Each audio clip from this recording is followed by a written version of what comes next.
Hey there, Sharon Horne-Ellstrom here, but you can call me Pajama Grandma. If we haven't met yet, comments below, #pajama. So I know it's the first time you are hearing my voice, seeing my face, or being exposed to the Pajama Grandma. I really love to know when I'm coming in contact with new people. I like to know that people actually, are watching and knowing or are caring about. And maybe you don't. Maybe this is just a personal journal more for me than anyone else. But I'm just documenting my journey from the offline brick and mortar world of business to the online world of business, and the ups and downs of that journey, the things that work, that make me really happy that I figured out, because sometimes it takes me weeks to figure stuff out. And then some of the things that haven't been so awesome or so successful. And so I like to share those. Today is an introspective day for me, and you might have noticed I titled this Happy Death Day.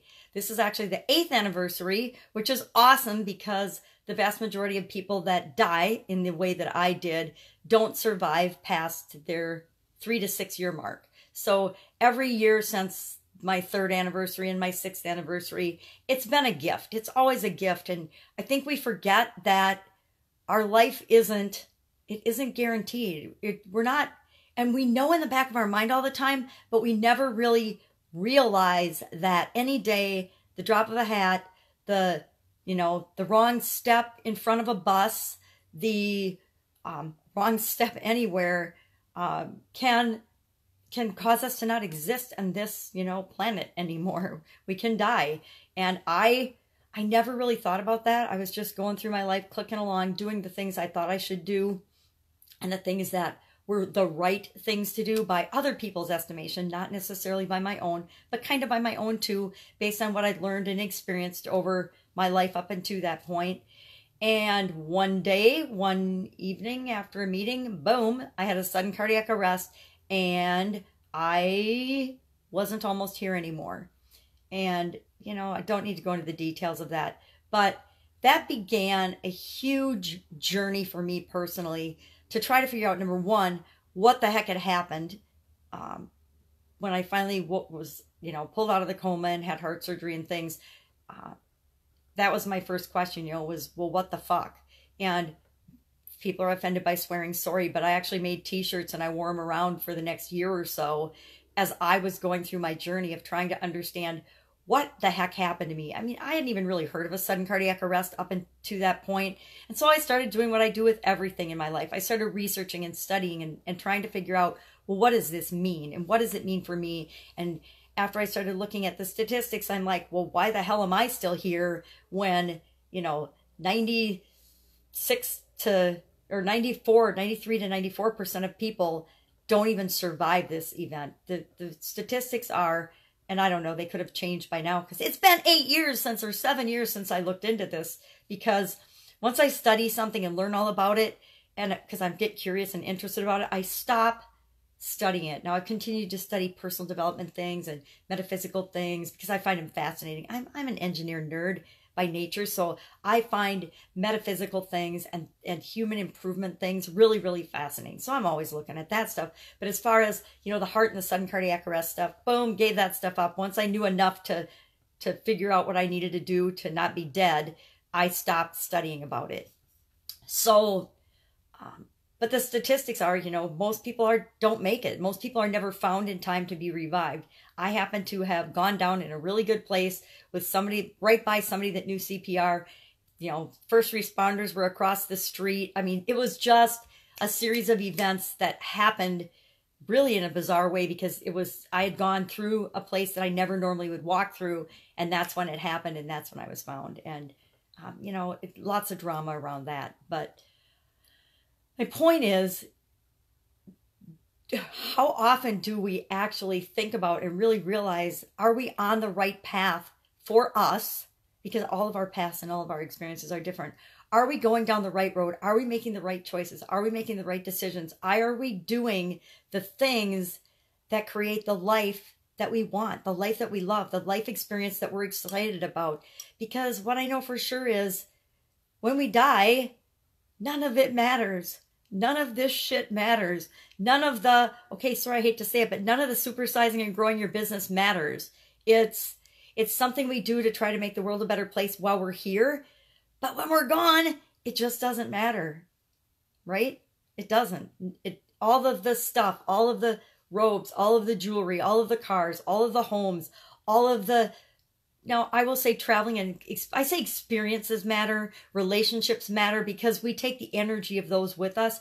But all the other stuff, any physical thing that you can imagine, poof, doesn't matter. We come in with nothing. We're born with nothing, and we leave and die with nothing except the energy that we've created, the experiences and the emotions and the relationships and the energy that's associated with that. That's all we get to take with us. And that's a discussion for another day. And I can lose a lot of people having a discussion about that. And it doesn't matter, because we all get to believe what we want to believe. But my pensive question today is, are you doing more of what makes your life and your heart happy? Because bottom line, it's are we living consistently with who we really are, number one, and that comes from our heart. Who we really are. It's all about linking our heart up. And our brains, I'll tell you, our brains and egos and our masks and our fears and our veils will have us doing all kinds of things that are absolutely ridiculous.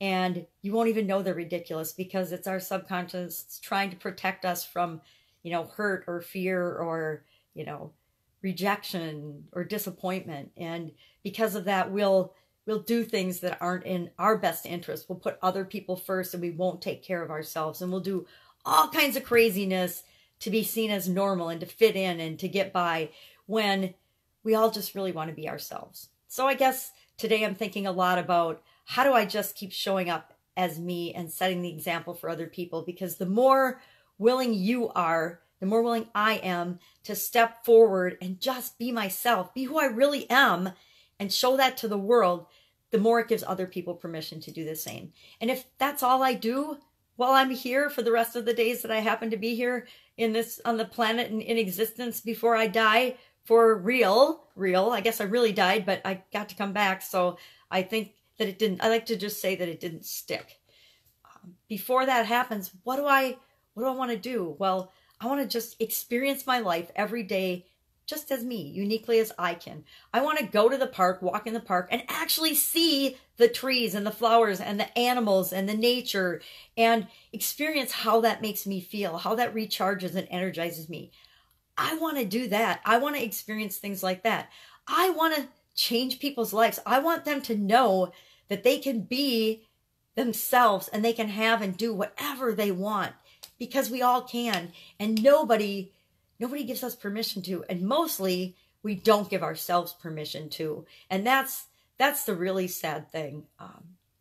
I was listening to some gentlemen the other day talking about, and I forget their names, so I'm sorry about that.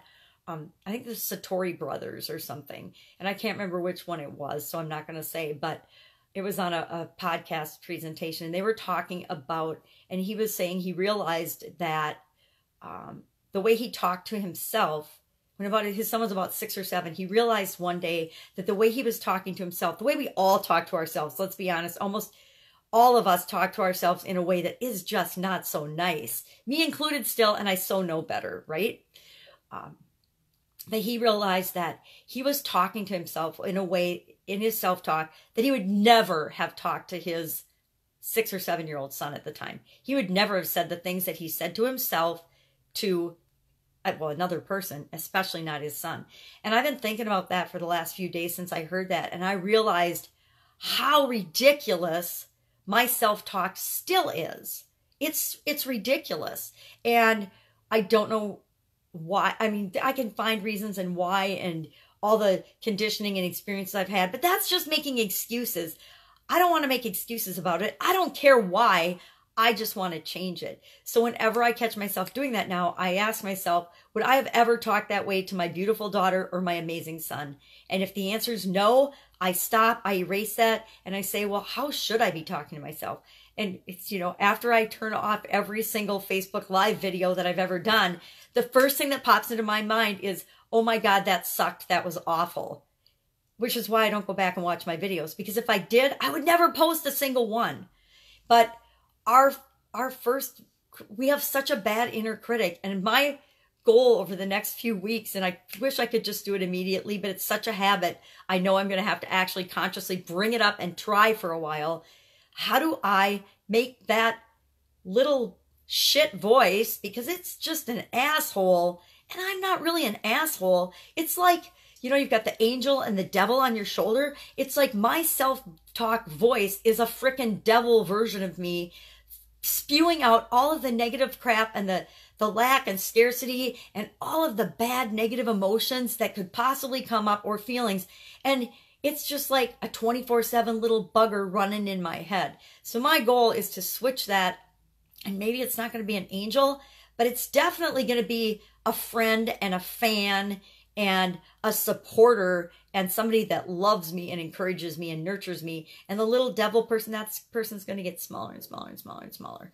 So I'll come up with a couple of strategies to do that, because I suspect that I'm not the only one on the planet who still has a nagging, negative, asshole, self-talking voice.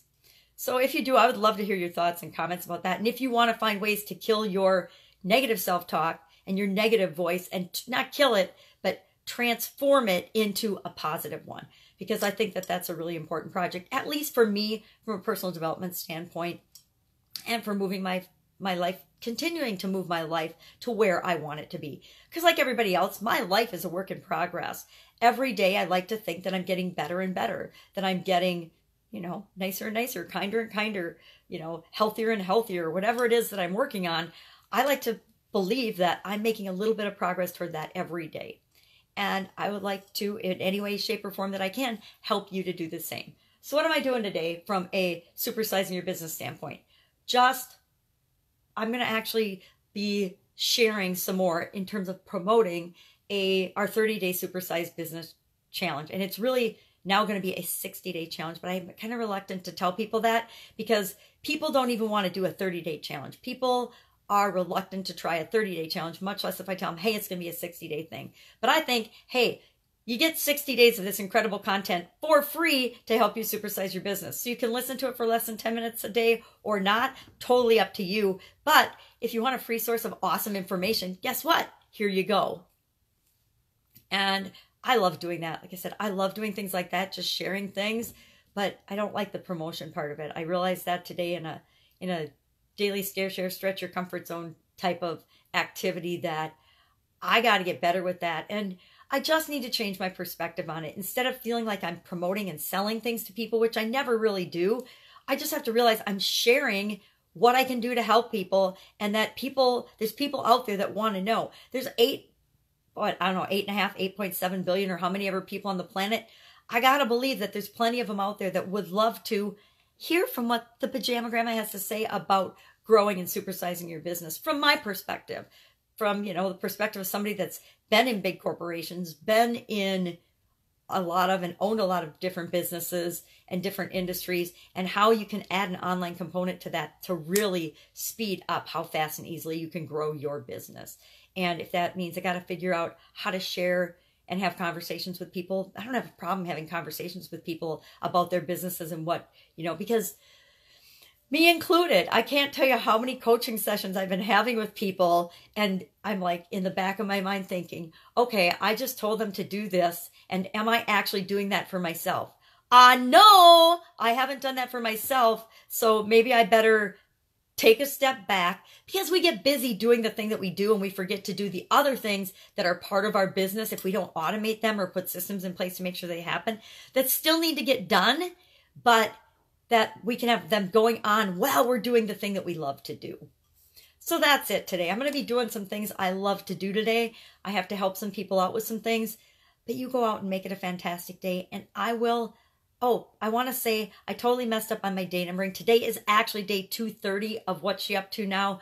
I think I said 228 yesterday, but I got messed up on day 224 in my notebook when I transferred pages, because I got to write down what day I'm on or I forget it. And even sometimes I write down the wrong day, and that leads me to a whole string of the wrong numbers. So today is actually day 230. I went back and audited, because I like to audit and check things. And it's a good thing I track and keep track of things and keep numbers, because it's day 230. Not that that matters. It only matters for me. I want you to go out and have an awesome day. I want you to think about for you what's in your best interest. Are you being you? Are you showing up as you? Are you doing the things that make your heart, your life happy and work for you?